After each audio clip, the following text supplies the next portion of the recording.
je connais pas vraiment l'art africain, pour tout dire.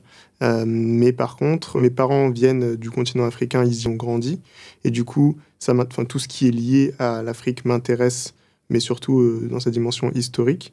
Et donc souvent, les objets d'art africain sont des objets historiques. Et du coup, dans cette perspective-là, l'art africain m'intéresse. Alors, c'est une œuvre qui est divisée, il y a deux parties.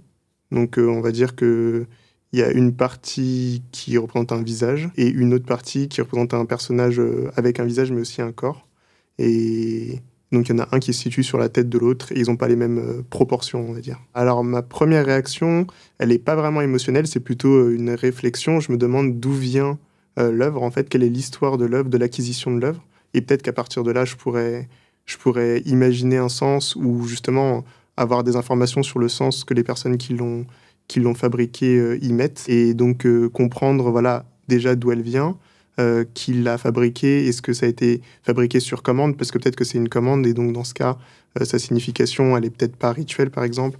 Peut-être que c'est une statue qui avait un sens dans un culte particulier. Ce que je pense du don d'œuvre d'un collectionneur vers un musée national comme le Quai Branly, c'est que ce qu'on retient de cet échange de pièces, c'est souvent le nom du collectionneur. Et donc, il y a toujours, voilà, cette œuvre a été donnée par tel collectionneur. Il y a toujours une histoire complexe à chaque objet. Et si cette histoire pouvait être montrée, je pense que ça nous permettrait d'avoir un regard totalement différent sur ces objets et justement de sortir de quelque chose de l'esthétisation et d'une sorte de lointain où nous, on se dit cet objet est beau. Le fait de le montrer en public malgré tout